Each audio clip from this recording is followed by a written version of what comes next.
అందరికీ నమస్కారం. నేను మీ Bayan Bharat. To the honourable deputy chief minister of Andhra Pradesh Shri Pawan Kalyan garu election ముందు చేసినటువంటి వ్యాఖ్యలు ఏంటంటే వాలంటీర్స్ మీద చాలా దారుణాతి దారుణం కింద మాట్లాడారండి మీరు వాలంటీర్స్ని పట్టుకొని. ఎందుకంటే గత ప్రభుత్వం 5 సంవత్సరాల్లో 32,000 మంది ఆడపిల్లలు మాయం కాబడ్డారని మీరు చెప్పారు ఆ రోజు. మరి రోజు ఆ మాటలన్నీ ఏంటయ్యే? వాలంటీర్స్ని మీరు అంత చిన్నచూపు చూశారు ఆ రోజు. ఈ 32,000 మంది ఆడపిల్లలు కూడా మాయమవడానికి ముఖ్యమైన కారణం వాలంటీర్స్ అని చెప్పేసి అన్నారు.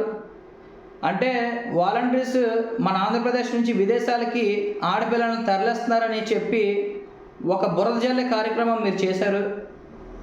So I requesting to the honourable deputy chief minister Shri Pawan Kalyan garu, మీరు ఎలక్షన్ ముందు చెప్పినటువంటి వ్యాఖ్యలు ఈరోజు ఎందుకు మీరు నెరవేర్చలేకపోతున్నారు?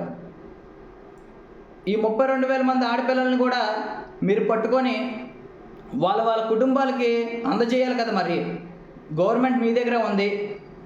ప్లస్ అందులోని ఆ రోజు ది గౌరవ హోమ్ మినిస్టర్ కూడా మీతో డైరెక్ట్గా చెప్పిన మాటలు ఇవి, చెప్పినటువంటి అంశాలు.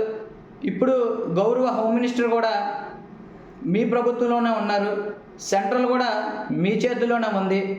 మరి ఇప్పుడు రోజుకొక స్పెషల్ టాస్క్ అనేది పెట్టి ఈ ఆడపిల్లలందరినీ కూడా పట్టుకొని వాళ్ళ కుటుంబాలకి అందజేస్తారని మరీ కోరుచున్నాను. అలాగే దీనికి కారణమైనటువంటి ఏ వాలంటీర్స్నైనా సరే మీరు వదలకుండా కఠిన చర్యలు తీసుకుంటారని మరీ కోరుచున్నాను.